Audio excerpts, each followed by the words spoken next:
What's going on, everybody? And welcome into the 55th episode of the CRZY podcast. As always, I'm your host, Stephen Gates, and this is the show where we talk about creativity, leadership, design, and all kinds of things that matter to creative people. Now, if you like the show, make sure that whenever you're in your favorite podcast platform, take just a second, hit the subscribe button so you're sure you're getting the latest episodes whenever they come out. And if you already haven't done it, take just a few minutes whenever you're there. Hit the stars, leave a little review, do something to let people know how you feel about the show. Now, today, we're going to talk about fighting. And this isn't like Fight Club. There isn't going to be a rule where the first rule of this podcast is that you can't tell other people about this podcast. If anything, it's probably actually the exact opposite of that rule. But we want to talk about fighting, knowing which ones are good. How do you pick them? What hills do you die on? Things like that. Now, we keep talking about leadership. This is a topic we keep coming back to because it's complicated. It's more than just knowing the right things to do. We talked about this in the last episode about honesty, that it's more than just knowing it, it's actually doing it. And it's finding the right ways of doing it and the right ways of bringing it to life.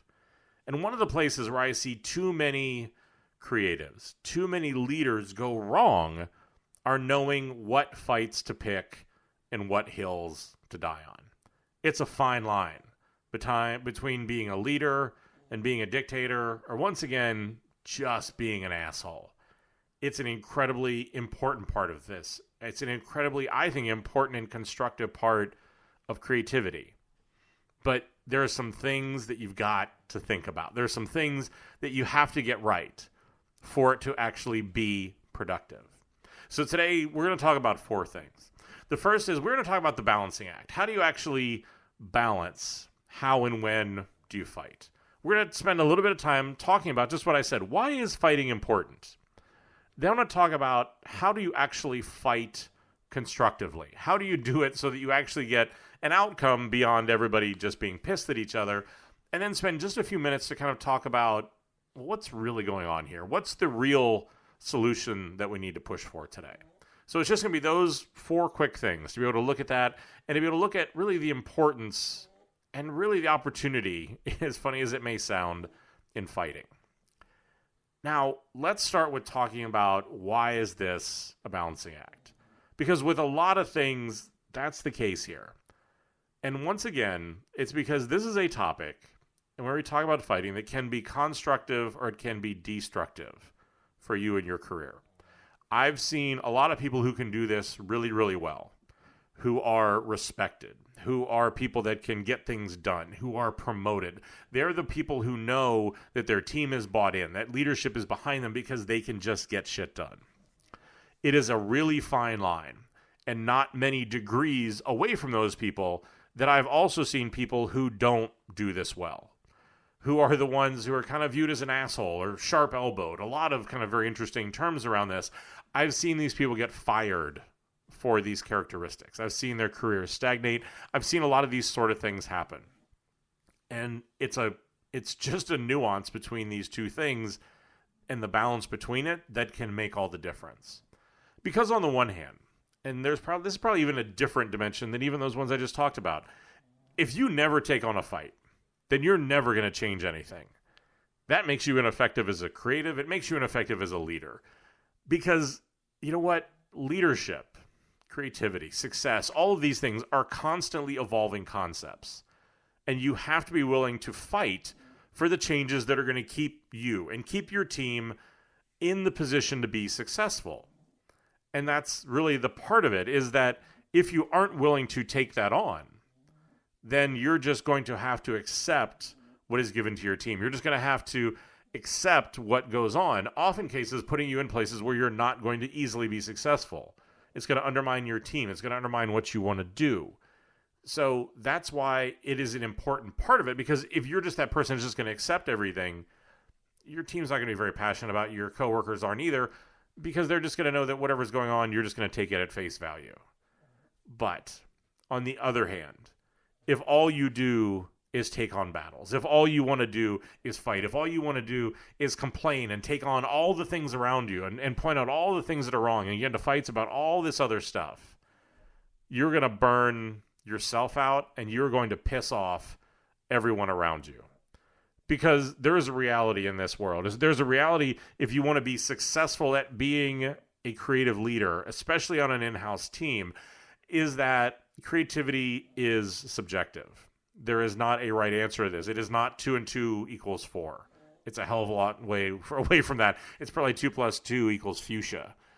But that's the thing, is that the reason why this is important is because you need the support of your partners, of your clients, of the people around you if you actually want to change things. Because again, just simply pointing things out, picking fights, being the person who says this is wrong, this is wrong, this is wrong, this is wrong. That's an easy thing to do. It's easy to be an asshole. We've talked about this in the past. It's easy to be the jerk who does that. It's easy to be the person who just simply wants to burn everything down around them because they think it's wrong. But then you're the person who points out stuff, but then doesn't actually really even change anything. Because again, you need the support of those people around you. You need the ability to change things. And you need to do it all with the right tone. Because the other nuance to this, the other part of this balancing act, is that even the right message with the wrong delivery comes out wrong. Even if you are picking the right fight, even if it is the thing that you should be doing, even if it's a place where you're defending your team, but you do it like an asshole. You do it and you're condescending. You do it where you put other people down. You do it by burning everybody else around you down. Then even if it is the right fight, it still comes out wrong because of the fact that people can't hear the problem, because they don't hear support. All they hear is a tone that's off-putting.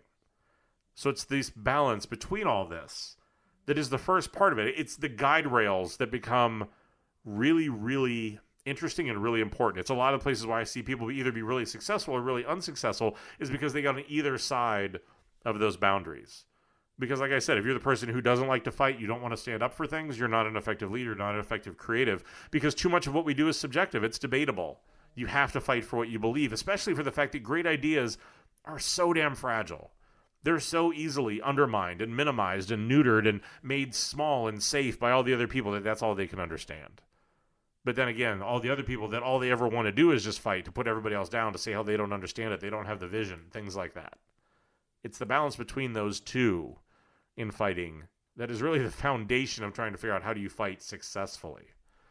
But like I said in the beginning, I think conflict is an essential part of creativity. We referenced this in the last show whenever we had talked about honesty or candor. We had talked about the ability to sit down with your coworkers, to sit down with your team, to sit down with your clients, and to have the ability to have an open discussion about what is right and what is wrong.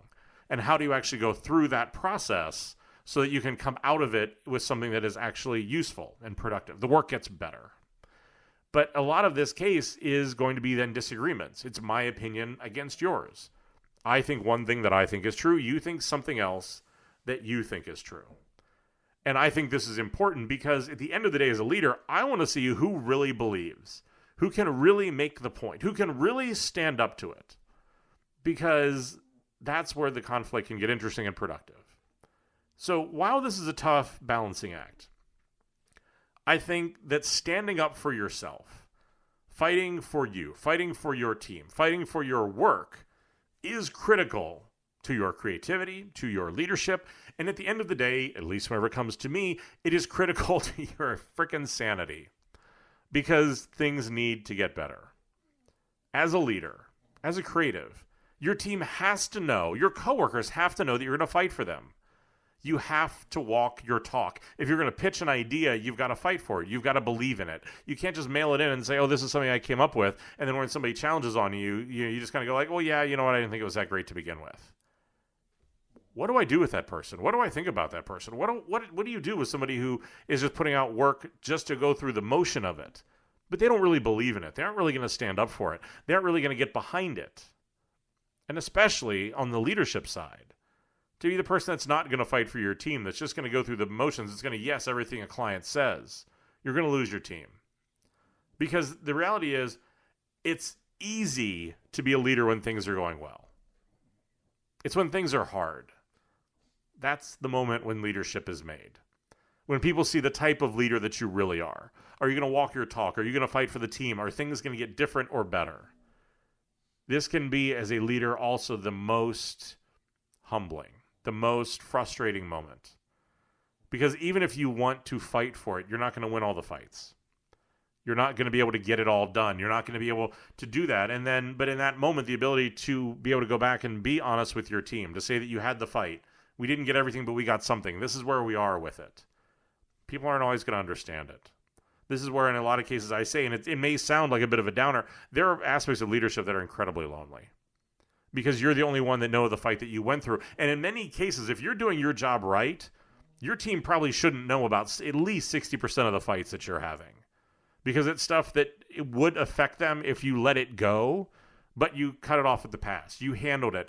And that you didn't need to go back and say, oh, hey, guys, here's something you weren't involved with, but this is a fight that I took on, and look how great I am. That's not authentic leadership. That's just kind of bragging about stuff that, because you want credit for it. And there are moments for that, and there are times to do that. Stick it in your year-end review with your boss or whatever it is, but understand what that is. But I've also found that it's important on a personal level, because I can't stay happy. I can't stay sane in a broken system or a broken situation where I feel like I can't excel. And that so much of what it is that we're doing, so much of it is that what we're up against, especially as we talk about sitting in the era where creatives have the possibility to change things at a scale at which we have not seen since the Industrial Revolution. It means that we're going to need to go pick a lot of fights. It means we're going to need to go change a lot of things. It means that we're going to have to butt our heads up against a lot of stuff. And I know that if I don't fight, that if I don't change things, then my inspiration, my position, my possibility will very quickly turn from inspiration into frustration. Your team will be in the exact same situation. Because it's one of those things, and I use this phrase more than I would like, but in too many companies and too many teams, I see stacks of pink elephants. Problems that everybody knows about. Problems that everybody knows that are broken. And instead of facing them, instead of trying to change them, and it doesn't mean you have to take them all on at once, but instead of at least picking out one of them, saying, look, this is the one. Maybe that one right there in the middle with the weird eyes. That one. That's the one we're going to go after. That's the pink elephant I want to go take on. Because things need to get better. Things need to change. I'm not going to be able to get through all of them at once, but that one, that's where I'm going to start. Because I need to start changing things. I need to start making things better. Because if I don't do that, if my team doesn't see that, if they can't participate in it and help and be a part of what that is, then again, that optimism, the hope, the potential, that inspiration turns into frustration, apathy, uncaring, and the willingness to just simply walk away from whatever it is that you've done or whatever it is that you've built because of the fact that you don't see that light at the end of the tunnel. Or worse, you think the light at the end of the tunnel is actually now a truck. But it happens all too much. But this is why what we do, and for so much of leadership, is important. But the other part of it that is important is that we can all easily think. If you took a second, just right now, think of how fighting at work has been bad for somebody's career. It's been bad for a team, bad for everybody else around them. One of those moments where they were that person who just liked to pick a fight. They were the person that just liked to cause shit. They caused everybody else around them so much stress, so much work, so much other stuff that didn't need to happen because they just wanted to be right. They wanted to point out a problem. They wanted to do whatever it was. And they were obliviously unaware of the ripples that sent out into the pond, the other problems, the swirl that created around them because they were so focused, so dedicated on winning that fight. Maybe they lost the fight. But the problem is that they probably at the end of the day are going to lose the war. They're going to lose the war in the respect of their coworkers. They're going to lose the war in the respect of their clients, their ability to actually get things done in the long term, where maybe they get that one thing done. But all the other things in the future they want to do are going to fall on deaf ears. So let's talk a little bit about how do you not become that person? How do you not do that? How do you do this differently and better to be somebody who can fight, who will stand up, who is going to want to make things differently, but you can do it in a way that is actually constructive, that is productive. And I think that there's a lot of nuance and there's a lot of points in here that I think people either don't think about or they aren't aware of, and that is a real problem. So let's run through, I just randomly wrote down a bunch of these things as I've gone through with my work, with my team's work, with things like that, to see what are the things that people do that I really think can make the difference. The first one, I think, is to understand your role and to understand your authority. And this is really looking at something and just taking a minute to assess, do you have the reputation? Do you have the authority? Do you have the support to actually succeed in this fight? Is this something that I can do on my own? Or do I need to rally my coworkers? Do I need to rally other teams? Do I need to rally other leaders around me to be able to get this done? Because the problem is, in too many cases, what you can do is you just turn into Don Quixote. You're going to go out jousting a whole bunch of windmills because you don't have the authority. You don't have the power. You don't have the political capital to be able to pull off this change. That you're going to complain about something. You're going to say, look, I've got a problem with this. Things need to be different. This isn't working. Here's the solution, whatever that is. But too often, too many companies, it's maddening. It's frustrating. It's idiotic. Someone may do things like look at what your title is before they decide if they're going to take you seriously. They're going to look at who your leader is to decide if they're going to take you seriously, because they know if they disagree with you, that then the boss, who actually does care, will come and cause a problem for them. They're going to look at who you're aligned with, who else is with you in trying to get these things different. But that's the problem, is that you just need to start by understanding, do you have the authority to be able to make that change? If you don't, it's like I said a second ago, if you don't feel like you have the authority, it doesn't mean you give up the fight. It doesn't mean that you don't do it. It just means you attack it differently.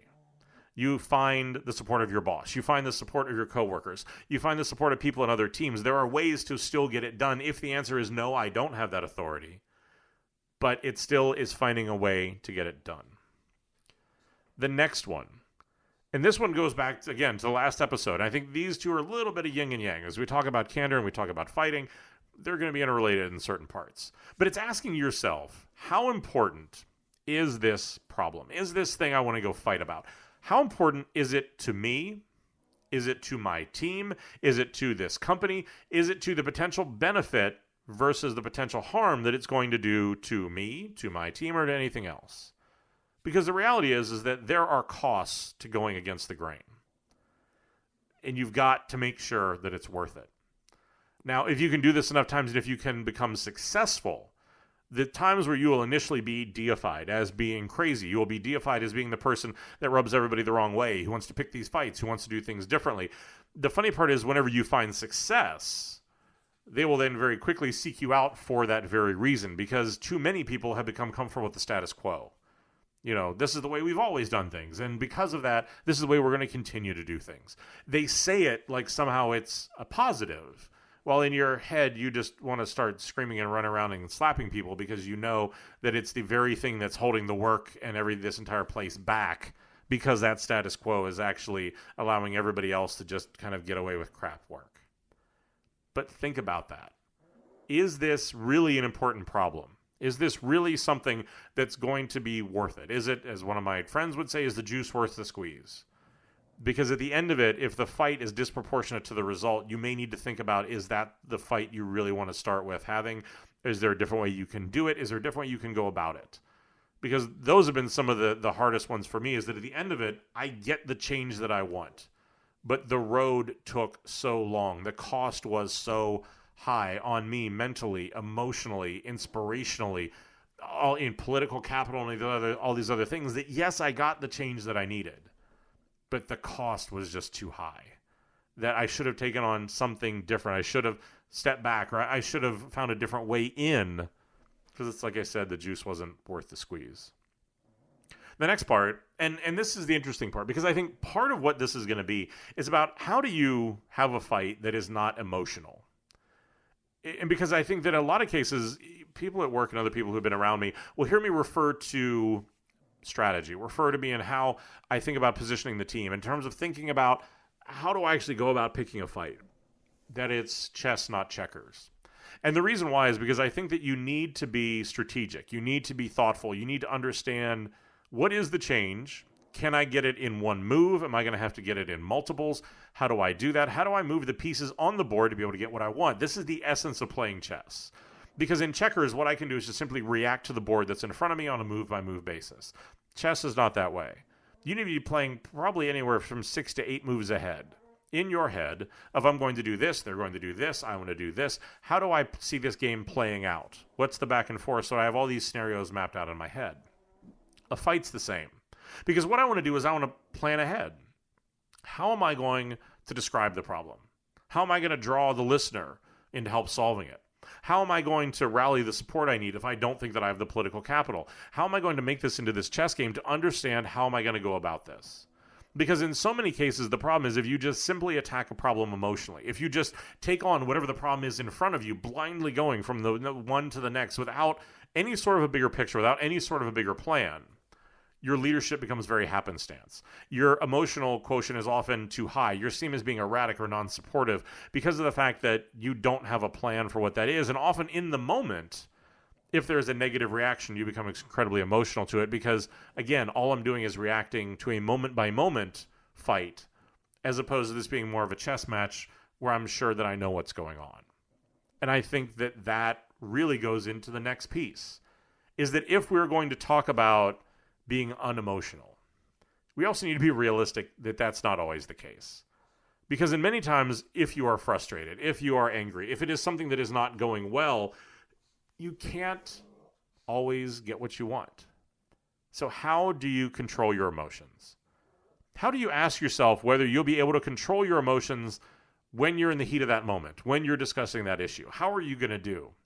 Is this something that's just a mild annoyance? Am I doing it on behalf of my team? That if somebody really pushes back and runs at me, I'm going to keep my cool, I'm going to be fine.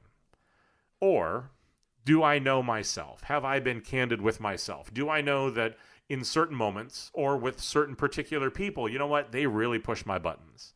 They really can get under my skin. They really piss me off. And in that moment, you know what? I might not react the way that I want.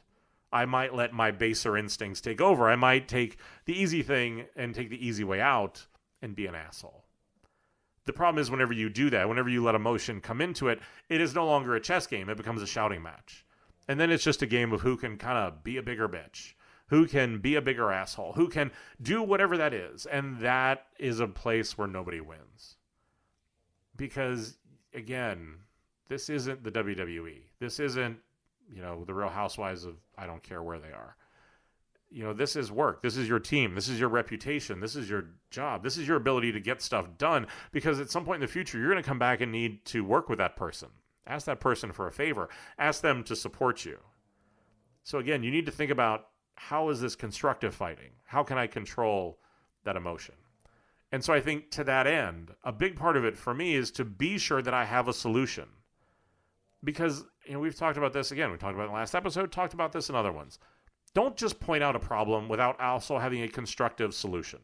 Or at least, at the very least, a plan for how are you going to get to that solution. Anybody can point out what's wrong. Anybody can run around all the time talking about all the things that are always broken, that could always be better, because the reality is that is always going to exist. No company is perfect. No team is perfect. No person is perfect. And so we will all constantly live in a scenario where things are not perfect. And because of that, we're going to live in a scenario where you can always complain about something if you really want to. So instead of just doing that, instead of just showing up with a problem, show up with a problem, and in this case, make sure that you also have a solution. Or like I said, at the very least, the plan to develop one. Because there are times, for me, I don't know what the solution is. I am pissed off and I am frustrated. And I will go to people and ask for advice. What do they think that I should do? Because I'm at a point where I feel like I have exhausted what those are. So in that case, at least I'm asking for, how do we develop a plan? It's not just, look, here's all the stuff that's wrong, end of line, period, I'm out. It's okay, look, this is what the problem is. Help me get to the place where we can figure out how to get through this. It takes some vulnerability. And the funny part is, I have dealt with, and I think this is something just to be aware of, I've dealt with a lot of people who don't understand. They would just simply see this as complaining. They'd miss the part at the end where you were asking for help. They miss the part where you're saying, I need your advice. I'm leaning on you for whatever this is. And so if they miss that, make sure that you come back and you tell them, and make sure you restate that point, because it can make a frustrating situation actually far worse. I think that the next one, as we talk about this, as you talk about this being this game of chess, in a lot of cases, what I'm doing in a game of chess is that I'm actually going through and I'm trying out different things to see how the other person is going to react. I don't think this is any different. One of the things that you want to do is to test the waters. You want to go out, and this is the thing, is that especially if we're talking about changing things, whether it's through an initiative, a process, a team, a person, whatever it is, these are things that are difficult. These are things where a lot of people would much rather keep something, even if it's broken, because the broken is familiar, than to actually go out and change something, because that's going to be more difficult. So test the idea, test the solution, test your support, test what it is that you think you want to do before you dive into the deep end and start to be able to get into that fight, to be able to start to be able to try to change things. Because the other part that you want to do is that in many cases, if I can prove that I have support, if I can prove that I've tried it on a smaller scale, if I can prove that all of these people also agree that this is a problem, if I can also prove that I have a solution, I'm willing to help them do that, then that makes things much, much easier. Because I've gone out, I've tested the water, I put these ideas out there. And I think that that becomes really, really important. The next one for me can be a big one. I think it's something that I've struggled with. It's something I try to do better with. But it's don't let these things that are pissing you off, don't let these things that you want to get into a fight about, don't let these things that you feel like you need to change, don't let them fester. Bring up the disagreement. Bring up the problem as soon as you can so that people, so that everybody, so whoever it is that's involved knows that there's a problem.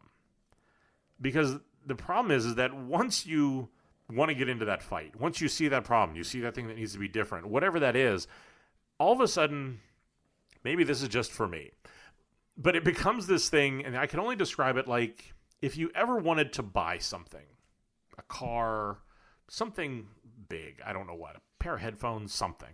Whenever you start to think about that thing, there's one particular car. Now all of a sudden you start to see that car everywhere because it's on your mind. You're much more hyper aware of it. You're much more open and kind of like your senses are a little bit more in tune to what that is so that you notice that thing more. I think problems and fights are the same way, that if something is pissing me off, if something is irritating me, I am so much more aware of how often it happens. I'm so much more aware of its little expressions and little things that in the past I might not have noticed at all. But now my senses are up. My feelers are out there. I'm dialed into what this thing is because I'm getting ready to take on this fight. And the problem is that if you let that fester, if you sit on it too long, it becomes really destructive. It becomes something that really can kind of drive you crazy because now all of a sudden everything starts to piss you off way more than it was before.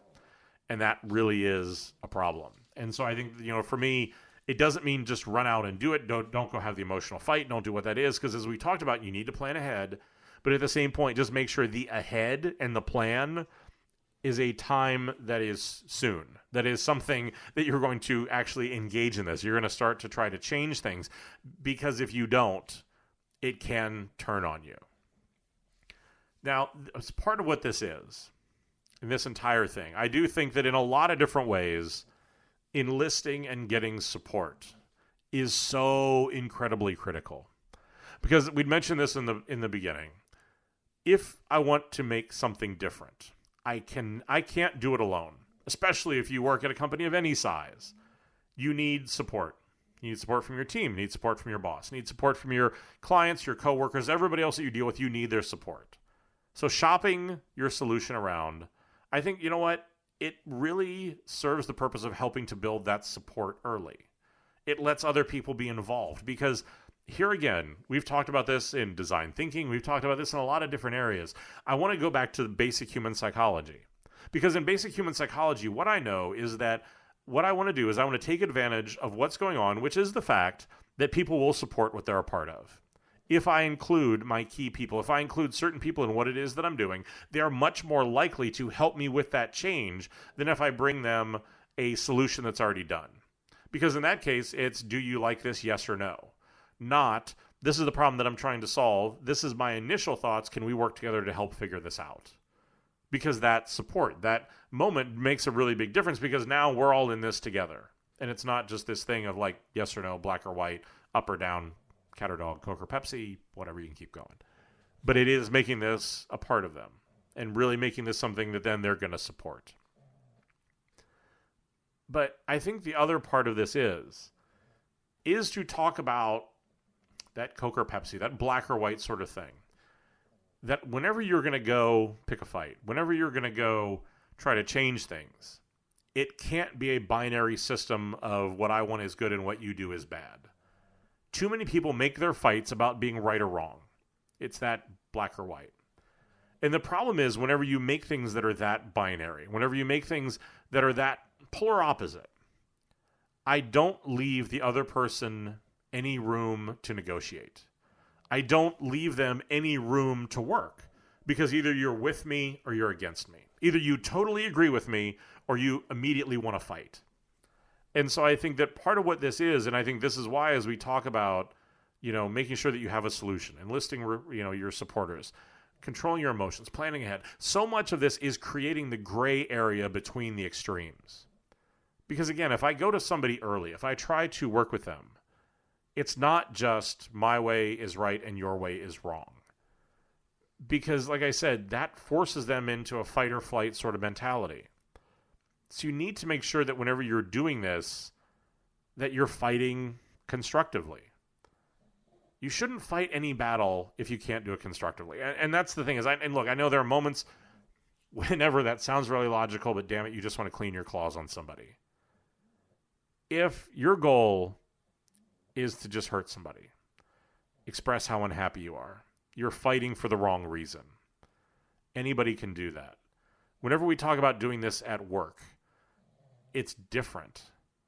Every single argument you have has to improve some sort of an undesirable situation, process, something. You have to fight constructively. You have to make sure that it's a conversation, not just two armies going up against each other and one's going to be right and one's going to be wrong.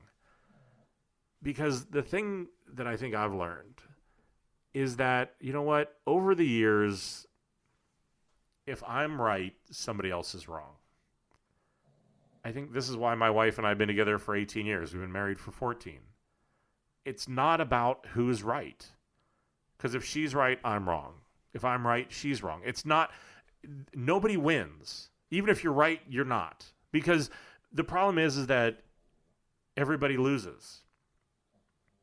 And so in these moments, if I want to change something, it's about how do I have the conversation? How do I fight constructively? How do I express the fact that this does not work for me? It's not minimizing that. It's not saying that that's unimportant.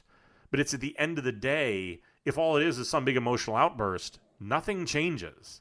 How do I let this fight be constructive? How do I let it actually lead to something changing? How do I lead it to making things better? And that's the real part of all this. And I think that's why it's knowing what hill to die on. That is a phrase that was coined by somebody who I used to work with, probably one of the best collaborators I ever had. And she would always kind of talk about that, about you can't die on every hill. You need to figure out which ones are the ones that are worth dying on. And I think that's a big part of this. But I think the last thing that you need to do is to really, even when you do the planning, you do the chess, you do all this sort of stuff, is that you still have to be prepared for the response from the other person. And think about if you can deal with that. Can you deal with the criticism? Can you deal with somebody if it goes really well and they say, you're absolutely right. This is broken. This needs to change. I'm with you. Rain, champagne, and puppies. Great. What if it goes the other way? What if they look at you and say, I don't have time for this. I don't agree with you. I think it's perfectly fine. Nothing needs to change. Do you have the strength to come up with a plan B, to find another way in, a plan C, F, H, M, W, like whatever? Are you willing to go that far to be able to do it? Have you thought through what their response might be? Because I think a big part of this, and also, again, being a successful person who can change things, it's a bit like debate. I need to think about what are the arguments that they're going to make. How do I diffuse those landmines before I hit them? How do I go out and do that test? Get that support. Test that water. Don't let things fester. Like a lot of these sort of things. So I'm making sure that I'm going through, and I'm getting to this soon, but I'm also thinking about what could their possible responses be? What could they come back? What are their negatives going to be? What are their counters going to be? What are my blind spots on this? And how do I go through and actually do this? So again, that it actually leads to an actual change. Because the biggest thing I've seen over the years is that fights happen. And in too many cases, things get better. for a little bit of time. There's some big emotional outburst. I don't like this, whatever this is. We make a couple little tweaks. But it didn't solve the underlying problem. So in a few weeks, what we end up with is more process that nobody wanted, that makes sure that we document whatever it was that wasn't working in some way that has a bit more minutia than what it did before. But oddly enough, the same problem seems to creep back up again. Something still isn't working. People still aren't getting along. The work still isn't getting better. Because no one stopped to understand why this keeps happening. Because I think the big part in all of this, as we talk about what is the real solution to this, is that you've got to get to the real problem. And we've talked about this a little bit before, and we talked about how do you actually deal with problem people and different things like that. You need to make sure that the outcome of any fight is going to change the process. It's going to change the way that people actually think, not just the way they behave. Because that's the problem, is that too often what we're doing is we're triaging the moment, the instance, the occurrence of whatever the problem is. So we're going after the project manager in what they're doing, not actually understanding that the project manager is the expression of the process that is actually broken. We're going after someone's behavior, not after the thinking that is fueling that behavior. So I think it's an incredibly critical part in this, is to make sure that you take that step back and kind of just say, okay, look, is this just one little small thing that, you know what, we're going to yell at each other and we're going to, everybody will be on their better behavior for a few weeks, but then it's just going to come back up? Or are we really looking at what's broken? What's the real problem here? How do we step back and understand on a personal level, on a process level, on a team level, on whatever these different ways are? How do we step back and understand what's the underlying problem? What's the thinking that's really driving this? Because I think that's when I got a lot better at fighting.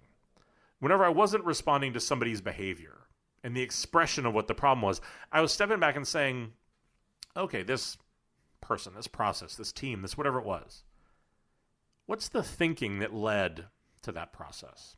What's the thinking that leads to that behavior? What's the thinking that leads to that approach? Because if I can go attack that, the other thing that it does is that it no longer is personal. I'm attacking a process. I'm attacking a way of thinking. I'm not kind of saying like, okay, this person, I don't like them. It just makes it different. For me, it took a lot of the emotion out of it. And I think that that's a really important kind of part in all this. So let's wrap this up with just 2 do's and 2 don'ts, just to kind of walk away. If this is the big thing that you walk away from, what are the 2 of each of these? I think on the do side, it's make sure that you do have a viable solution, or at least a plan of attack. And you've got to have that in mind before you raise the problem. You can't just be the person that goes in and says, look, let's go pick an emotional fight. Let's just point out there's a problem. You're not going to be successful. But the other thing that we didn't talk about is to also make sure that you do think about and are careful about how many battles do you take on. Because you can run out of political capital. People can run out of patience. You can run out of support. This can be incredibly difficult because your team may want you to solve 10 things. You only have the political capital to solve 2. I think that you need to try to be as transparent as you can about that. They may not always like that answer. You may disappoint them. I would only tell you to get used to it. Because in a lot of cases, in a lot of different ways, even if you want something to happen, it doesn't mean that it will happen. But just to be mindful. Again, play that game of chess about how many of these can I take on at a time? How much capital do I have? How well defended is my position to be able to do this? But on the don't side, don't just rely on your boss to wage your fights for you. Go to them with a thought-out plan. But understand that you need to be the person that brings the change. You need to be the person, at whatever your level is. I don't care if you're the boss, or I don't care if you're the intern. You can create change inside of yourself, inside of your team, inside of your process, inside of anything else if you do it the right way and if you're smart about it. But the being smart about it is that you don't want to do this stuff. You don't want to dive in until you've floated that idea past some people that you trust.